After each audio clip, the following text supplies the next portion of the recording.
Cerita berlanjut.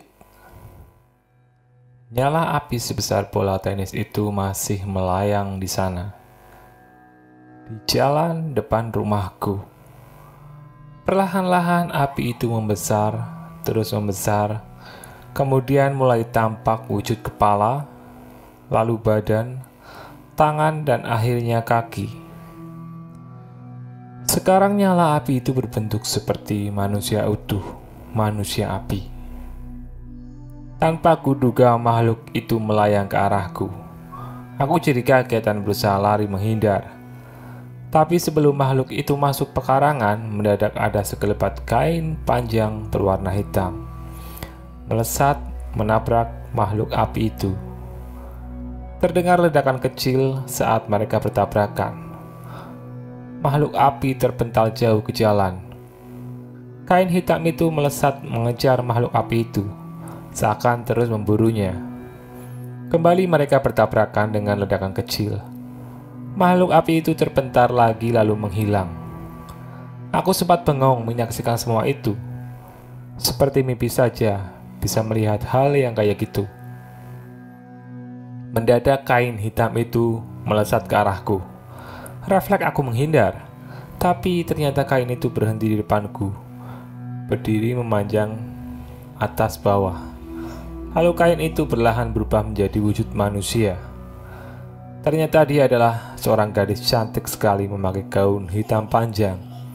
Rambut lurus tergerai panjang dan hitam. Kulit putih, hidung mancung, alis tebal, bibir tipis. Kalau sekarang aku bisa mendeskripsikan wajahnya seperti gadis dari Timur Tengah. Belum pernah aku melihat wajah itu, lalu aku sadar kalau dia adalah jin. Kita bertemu lagi, Arya. Siapa makhluk itu? Siapa kamu? Tahu namaku dari mana? Kalau kamu berniat menggangguku, lebih baik pergi dari sini, sahutku. Masa kamu lupa sama aku? Aku Salma.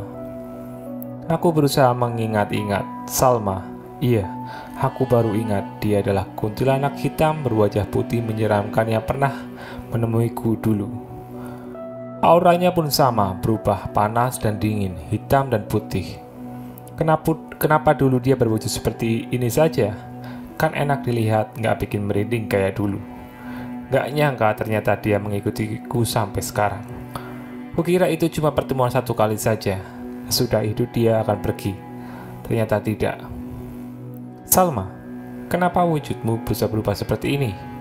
Kamu sekarang jadi cantik kataku keceplosan. Kamu lupa ya, aku ini jin. Aku bisa merubah wujud. Ya juga ya, dia kan jin, bisa berubah-ubah wujud. Terus kenapa kamu kemari? Kenapa kamu membantuku? Aku sudah pernah bilang, aku akan terus memantaumu. Aku akan datang ketika kamu dalam bahaya. Seperti tadi. Aku gak butuh bantuan. Ada yang jauh lebih hebat yang akan membantuku, yaitu Tuhanku. Aku percaya itu. Tapi ini inisiatifku sendiri untuk membantumu, kata Salma. Dia melayang mendekatiku. Otomatis aku mundur menjauh. Lalu dia nyambung ngomongannya. Aku kesini juga mau mengusir makhluk halus di sekitar sini yang sering usil menampakkan diri. Kamu sekarang bisa melihat mereka semua dengan jelas. Aku khawatir kalau kamu terganggu, jadi aku usir aja mereka semua. Jadi jalanan sepi dan bersih dari makhluk itu karena perbuatanmu?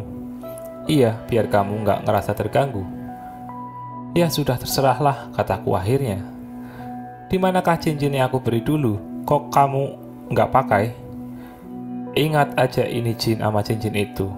Ada di sakuku, belum aku pakai, kataku sambil merokok saku dan mengeluarkan cincin itu. Ya sudah, yang penting jangan kau buang. Apa sih pentingnya? Cuma cincin kayak gini, meskipun bagus sih, kataku. Memang aku benar-benar nggak ngerti soal cincin kayak gitu. Yang aku tahu cincin itu bagus sekali. Cincin itu adalah penghubung antara aku dan kamu. Kalau kamu yang membawa terus cincin itu, maka aku akan tahu di mana kamu berada. Kalau kamu mau, kamu bisa memanggilku sewaktu-waktu. Aku pasti datang karena cincin itu. Jelas Salma. Waduh, kayak serasa di mata-matai ya. Apa cincin ini menjadi semacam GPS di zaman sekarang ini? Wah, kalau gitu Nggak aku bawa kemana-mana aja deh. Salma menambahkan, sebenarnya masih banyak kegunaan cincin itu, tapi aku tahu kamu nggak mungkin menggunakannya. Emang apa kegunaan lainnya? Tanyaku. Nanti kamu akan tahu sendiri, jawabnya. Aneh banget ini Jin. Dulu bilangnya cincin ini cincin biasa, terus tadi bilang ngasih tahu ada kegunaan lain dari cincin itu. Sekarang nggak mau ngasih tahu apa gunanya. Aku masih saja keheranan, karena ini Jin mengikutiku sampai sejauh ini. Dan tadi juga sempat membantuku, padahal dulu aku melarang dia mengikutiku. Mendadak terdengar suara ayah mengagetkanku. Ngapain kamu duduk di tanah di tengah halaman kayak gitu? Kata ayah. Entah sejak kapan dia berdiri di ambang pintu. Aku cuma cengengesan. Lagi ngadem ya, jawabku sekenanya. Aku menoleh ke Salma, ternyata dia sudah menghilang. Masuk rumah sana, sudah malam, cepat tidur, kata ayah. Iya ya, kataku sambil masuk ke rumah. Aku masuk rumah terus ke kamar dan bersiap tidur, tapi kemunculan Salma tadi mau nggak mau membuatku mikir, apakah dia akan mengikuti terus? Apa dia juga akan membantu terus ketika aku dalam bahaya? Terus apa tujuannya? Apa keuntungannya? Lah kenapa aku malah mikir sejauh itu? Sudahlah, lebih baik aku tidur. Rumahku terletak di pinggir kota, jadi tidak terlalu ramai. Masih ada kesan suasana desa. Rumahku yang walaupun tidak terlalu besar tapi cukup asri. Ada 2 pohon mangga di pekarangan depan rumah, di pojokan kiri kanan, di halaman belakang, dan ada sebuah pohon kelapa gading dan pohon jambu air. Kalau siang hari rumahku jadi nggak terlalu panas karena adanya pohon-pohon itu. Sudah pernah aku sebutkan sebelumnya, meskipun di sekitar rumahku ada makhluk halus, tapi di dalam rumah tidak ada sama sekali, bersih dari makhluk halus. Ini yang membuatku penasaran. Pada suatu sore, aku coba mencari apa penyebabnya. Aku duduk termenung, konsentrasi mencari, maka tergambarlah di depanku tembok cahaya yang bersinar redup. Tembok sinar ini mengelilingi rumahku sehingga terlihat seperti benteng yang menjaga rumah. Aku berkonsentrasi lebih keras mencari tahu dari mana tembok itu. Maka terlihat 4 buah bungkusan kain putih kecil tergantung di 4 sudut rumah sebelah atas. Siapa juga yang memasang bungkusan ituan? Itu kan musyrik namanya. Emang sih untuk membentengi rumah, tapi menurut guru agamaku kalau pengen terbebas dari bahaya maka mintalah perlindungan kepada Tuhan. Itu adalah perlindungan paling kuat. Aku harus mencari tahu dari mana bungkusan itu. Aku harus menanyakan soal itu kepada ayahku. Suatu sore setelah sholat maghrib, kami sebelumnya nonton TV di ruang tamu. Kupikir inilah saat yang tepat menanyakan soal buntalan itu ke ayah. Ayah, itu bungkusan apa? Kok bisa ada di situ? Kataku sambil menuju pojokan rumah sebelah atas.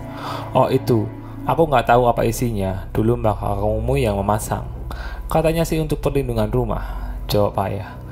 Mbah Kakung adalah ayah dari ayahku, atau kakekku.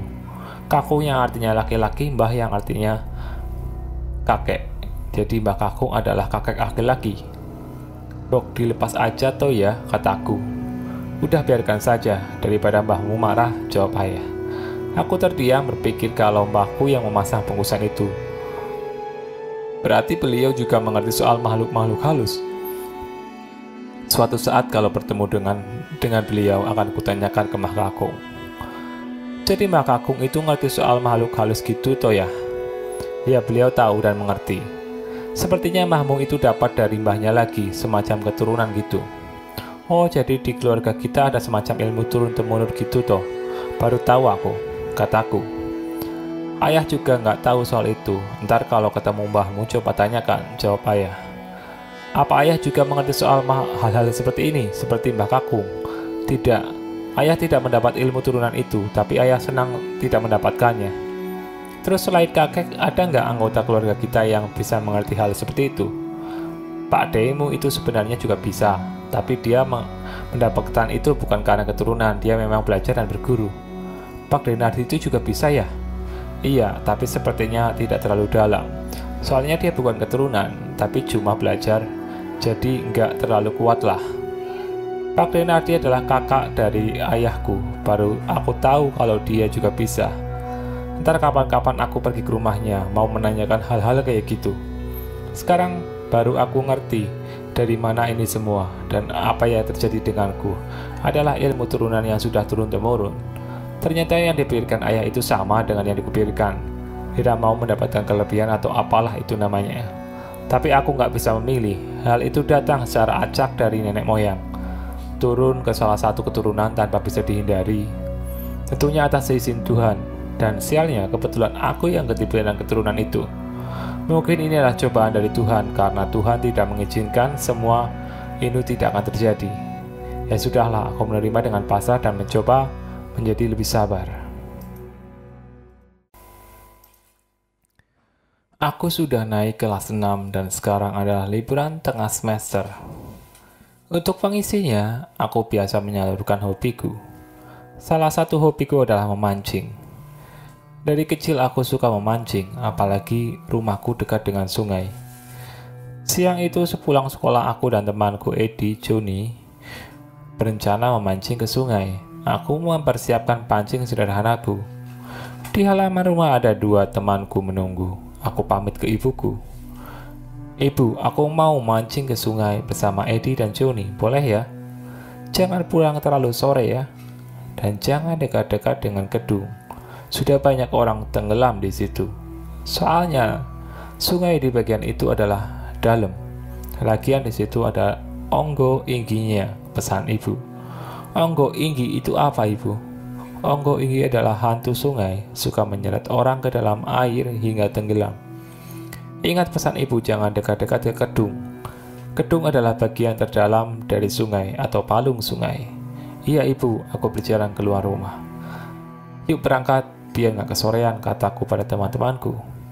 Kami bertiga berangkat ke sungai, jalan kaki. Sesampainya di sungai, menyiapkan segala peralatan pancing. Maka dimulailah keasikan memancing. Tapi nasib kayaknya lagi sial. Setelah 1 jam memancing, gak ada satu ikan pun yang nyangkut. Sampai berganti-ganti umpan pun tetap saja ikannya tidak ada yang makan. Sial benar, apa ikannya sudah habis ya? Masa nggak dapat ikan sama sekali? Gerutu Edi. Mungkin kitanya aja yang nggak bisa mancing, timpal Joni. Ya mungkin malah dua-duanya, ikannya habis dan kita juga nggak bisa memancing. Kataku sekalian. Kita pindah ke kedung aja yuk, katanya di sana banyak ikannya, kata Edi. Gak mau ah, tadi sudah dipesan ibuku nggak boleh ke sana, jawabku. Alah sebentar aja kok. Yuk. Edi sudah berjalan pindah menuju gedung. Terpaksa aku dan Joni mengikuti. Gedung sungai terletak agak jauh ke hilir. Kami harus berjalan kira-kira 10 menit. Di sana banyak pohon-pohon lebat dan rumput-rumput di pinggiran sungai. Tampak singkup dan angker. Kami menyiapkan umpan lalu mulai memancing. Dan benar saja, baru 5 menit memancing, Edi sudah dapat 1 ikan besar. Berturut-turut aku dan Joni pun dapat seperti panen. Ikan terus menyangkut di kail kami. Gak nyangka begitu banyak ikan di sini. Benarkan kataku, di sini emang banyak ikan, kata Edi. Iya juga sih, tapi aku masih takut, di sini kan airnya dalam banget, kataku. Kami terus memancing, makin banyak ikan yang kami dapat saking asiknya.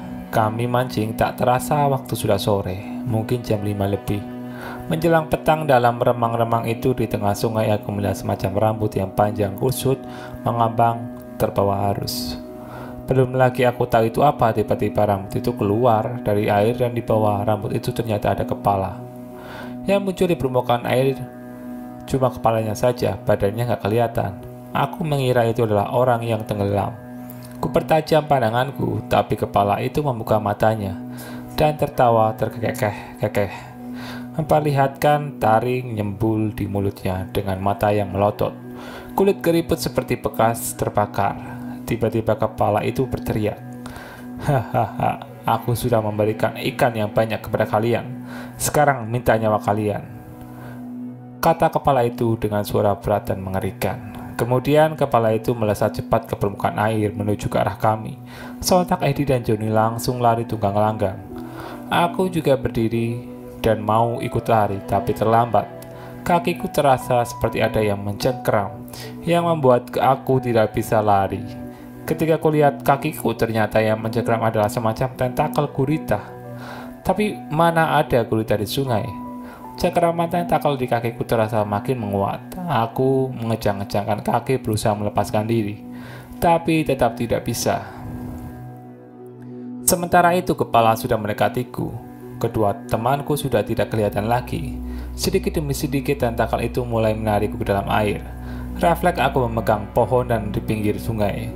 Sambil berdoa kepada Tuhan, aku terus mengejangkan kakiku, meskipun tetap tidak berhasil. Sempat terlintas di pikiranku mungkin ini adalah Onggo Inggi yang diceritakan ibu. Aku menoleh ke kepala itu agar bisa melihat sosoknya. Ternyata kepala itu sudah berada di luar air dan badannya berbentuk gurita, tetapi tentakelnya banyak sekali dan panjang-panjang. Jadi Onggo Inggi ini makhluk berbentuk gurita dengan kepala manusia seperti kakek-kakek, bertaring berambut panjang dan kusut.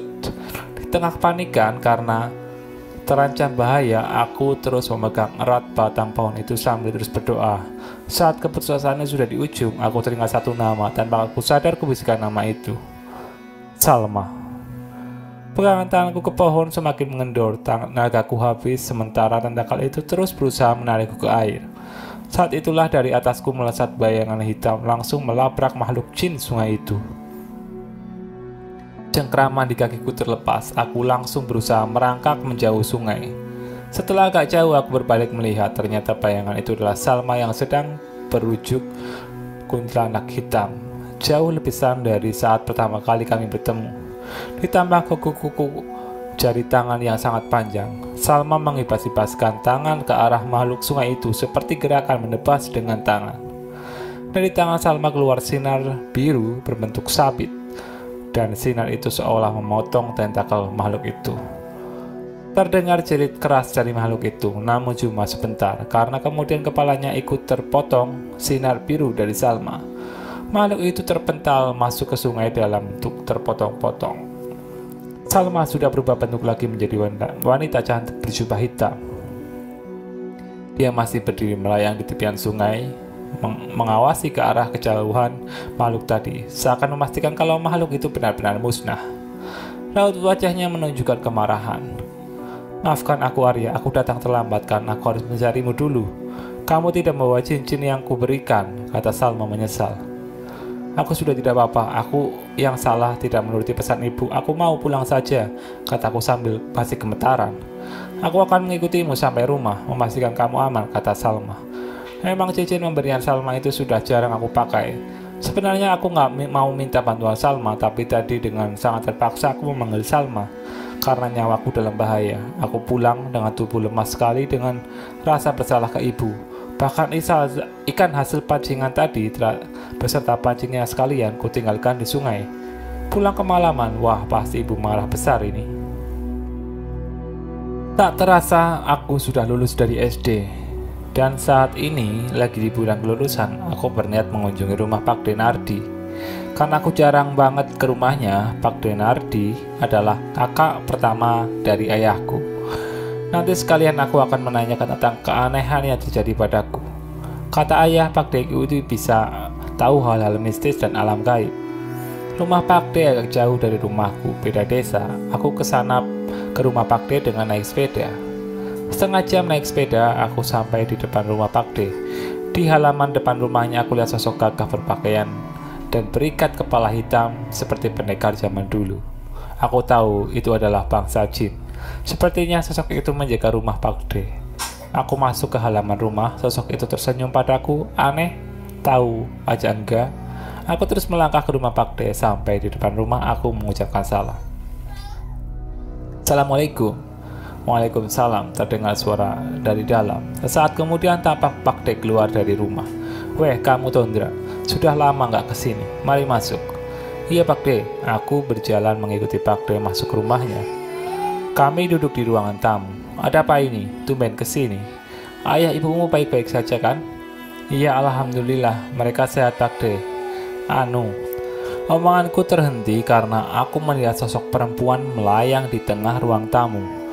Aku menuju pojok rumah, pandanganku terus mengikutinya sampai ke pojok. Perempuan itu lalu tersenyum padaku, tanpa sadar aku ikut tersenyum dengan kikuk. Pak D menyadari itu dan ikut melangkah ke pojok. Loh, kamu bisa melihat dia toh, Indra? Tanya aku terkejut. Iya Pak De, cantik banget, pendekar di halaman juga gagah. Walah, ternyata kamu juga bisa. Kok ya nggak bilang-bilang, sejak kapan? Sejak kecil Pak De. Kok ayahmu nggak pernah cerita ya? Tapi orang tuamu nggak tahu? Belum tahu Pak De. Gimana sih orang tua malah nggak dikasih tahu? Aku takut mereka nggak percaya Pak De, atau malah mereka panik entar. Makanya aku nggak cerita. Tapi ayah pernah cerita kalau Pak De ini bisa, makanya aku kemari buat nanya-nanya. Tiba-tiba merasa aura sangat kuat berubah panas dan dingin. Sepertinya ini adalah aura Salma. Tapi dia di mana ya? Kok dia bisa menyusulku? Atau memang dari rumah dia mengikuti saya, batinku. Pak De tampaknya juga merasakan karena dia terdiam beberapa saat. Jin perempuan penjaga rumah Pak De melayang ke pintu. Rupanya dia juga merasakan aura itu. Dia tampak waspada. Terlihat juga gerakannya sedang sikap bertahan. Lalu dia melayang keluar rumah. Sebentar, kata Pak De. Lalu dia berdiri, berjalan menuju pintu dan melihat keluar ke arah jalan. Perempuan itu mengikutimu, Tondra? Tanya Pak De. Perempuan yang mana, Pak De? Tanyaku berpura-pura. Itu yang jalan di depan rumah, kata Pak De menuju keluar. Aku berdiri untuk ikut melihat keluar. Iya Pak De, namanya Salma. Di halaman rumah Pak De kulihat jin perempuan dan jin laki-laki penjaga rumah Pak De tampak waspada, menatap tajam mengintimidasi ke arah Salma. Mereka seakan mencegah dan siap menyerang kalau Salma masuk ke halaman. Sebaliknya, Salma malah terlihat santai. Dia berdiri melayang di seberang jalan sambil tersenyum-senyum meremehkan. Wajar saja, auranya jauh lebih kuat dibanding dua jin penjaga rumah Pak De itu. Wah, kuat banget loh. Pasti itu jin sudah tua umurnya. Auranya kuat banget, tapi kok berubah-ubah ya? Ya itu yang bikin aku bingung Pak De. Sudah berapa lama dia mengikuti kamu? Sebenarnya aku nggak mau dia mengikuti aku Pak De, tapi dia nekat saja. Loh, kenapa nggak mau? Karena aku nggak mau bergantung pada jin nantinya. Ya baguslah kalau begitu. Cantik juga loh, cantik dari Nyai itu, kata Pak De bercanda sambil menunjuk ke pojokan rumah ke arah sosok perempuan yang lewat tadi. Sejak kapan kamu tahu dia? Ya sudah setahun lebih Pak De, dia juga sering membantuku. Wah, nggak nyangka bisa diikuti jin yang sangat kuat kayak gitu. Dia bisa ngikutin kamu, gimana ceritanya? Entahlah Pak De, suatu hari tahu-tahu dia datang begitu saja terus ngomong kalau pengen ikut aku, tapi aku nggak mau. Seharusnya orang tuamu ini tahu ini, biar Pak De yang ngomong ke mereka. Terserah Pak De sajalah. Aku mau nanya, sebenarnya ini semua dari mana toh Pak De? Sebenarnya ini adalah keturunan. Tiap 2 generasi pasti ada salah satu anggota keluarga yang bisa ini. Selalu begitu sejak dulu. Semacam turun-temurun. Tetapi Pak De-mu ini bukan keturunan. Karena kakekmu juga bisa, maka seharusnya generasi cucunya juga bisa. Ternyata nurun ke kamu. Lah Pak De bisa dapat dari mana? Sudah sejak muda Pak De tertarik dengan hal-hal gaib seperti itu. Jadi Pak De belajar dan berkeliling mencari guru. Jadi ini bukan alami, karena itulah nggak begitu kuat. Oh begitu ya. Lah terus yang Pak De dapatkan itu digunakan untuk keperluan apa? Maksudku apa gunanya nggak? Tanyaku penasaran. Ya adalah. Sebentar Pak De belajar kayak gini cuma sekedar hobi. Menjawab semua rasa penasaran, tapi kadang ada juga tetangga yang minta bantuan ke Pak De karena diganggu oleh makhluk halus. Ya Pak De cuma nolong sebisanya saja. Kalau kira-kira nggak kuat ya dilepas saja. Oh ada gunanya ternyata. Ya pastilah. Kalau kamu pengen tahu soal silsilah nenek moyang kita, tanyalah ke Mbah Kakung. Dia tahu detail tentang itu. Ya udah, nanti kapan-kapan berkunjung ke rumah kakek, jawabku. Sebenarnya aku nggak mau kok Pak De bisa kayak gini. Kalau bisa ya tak buang aja. Loh kenapa? Aku yang pengen bisa aja harus belajar ke sana kemari kok. Kamu yang sudah bisa malah nggak mau. Nggak tenang Pak De, kemana selalu diikuti, bikin risih. Lagian aku takut lama-lama jadi bergantung pada itu. Ya bagus sebenarnya. Pak De tahu bagaimana cara membuangnya? Wah, kalau untuk kasus kayak kamu ya susah. Kalau aku sih gampang, aku kan cuma mencari dan belajar. Kalau ingin membuang ya tinggal buang ilmunya. Atau melanggar pantangannya sudah hilang sendiri. Jadi Pak D nggak bisa. Kalau aku sih nggak bisa, mungkin ada orang lain yang bisa. Mungkin Ustadz pondok pesantren. Wah, harus mencari Ustadz yang bisa dong. Sepertinya memang harus begitu. Kamu yakin mau menghilangkannya? Nggak ingin mengendalikannya? Tanya Pakde. Lah emang bisa dikendalikan, Pakde? Ya bisa lah. Malah kalau kamu bisa mengendalikan maka akan menjadi semakin kuat. Nggak dihilangkan saja, kataku. Pakde Nardi lalu mengajakku ke suatu ruangan di rumahnya. Di ruangan itu kulihat berbagai macam senjata kuno, mulai dari aneka keris, besar dan kecil. Ada juga macam-macam tombak. Di tengah ruangan ada meja kecil. Di atas meja itu tersusun rapi banyak sekali jenis akik beraneka warna. Di sudut kanan ruangan tampak peti-peti kecil. Peti itu semuanya berbentuk bagus banget. Mungkinkah semua ini yang disebut dengan benda-benda pusaka? Berarti di dalam benda-benda ini ada jinnya. Entahlah, saat itu aku nggak mau melihatnya. Aku harus berkonsentrasi dulu kalau ingin melihat jin yang berada di suatu benda. Makanya saat itu aku malas melihatnya. Pakde melangkah menuju ke lemari di sudut ruangan, membukanya lalu mengambil sesuatu di dalam lemari itu. Dia berbalik ke arahku. Bungkusan pertama berisi keris sangat kecil, seukuran jari telunjuk. Tak bergagang, berwarna kuning emas, mungkin memang terbuat dari emas. Ada ukiran di sepanjang badan tubuh keris itu. Orang menyebutnya cundrik. Bungkusan kedua berisi logam kuning berbentuk kerucut dengan bagian bawah lebar ke bawah. Panjangnya sekitar 10 cm. Di tengah bagian bawah itu ada semacam pegangan. Benda itu tipis dan ada ukirannya juga. Orang menyebutnya dengan gunungan wayang. Waktu itu aku tidak tahu apa nama kedua benda itu. Yang pasti dua benda itu bagus berkilat. Aki makin heran. Dari mana Pakde mendapatkan benda ini? Makanya banyak banget. Aku mau memberikan sesuatu ke kamu. Pilihlah yang mana yang kamu suka. Dua-duanya juga boleh, kata Pakde padaku. Pakde memberikan ini padaku. Sebenarnya benda ini untuk apa toh, Pakde? Kataku. Ya cuma untuk pegangan, koleksi. Kamu mau nggak? Tanya Pakde. Makasih banyak Pakde, tapi aku nggak suka menyimpan benda-benda semacam ini. Pakde tampak heran. Beneran kamu nggak mau? Nggak Pakde, makasih banyak. Aku sudah. Ya sudah kalau begitu, Pakde membungkus kembali dua benda itu. Tapi kalau suatu saat kamu berubah pikiran, datanglah ke rumah Pakde. Iya Pakde, sekali lagi makasih banyak. Kami berbincang lama sekali, sore pun aku pamit pulang. Pakde melarang aku untuk pulang dan menyuruhnya untuk menginap di rumahnya. Dengan halus aku menolaknya. Pakde berpesan agar aku lebih sering datang ke rumahnya. Mungkin dia ingin mengajariku mengendalikan keanehan di diriku ini. Semakin jelas, yang terjadi padaku adalah keturunan, seperti yang pernah dikatakan ayah. Dan sayangnya Pakde tidak selalu menghilangkannya, yang bikin aku penasaran dan jengkel. Kenapa harus aku yang menerimanya?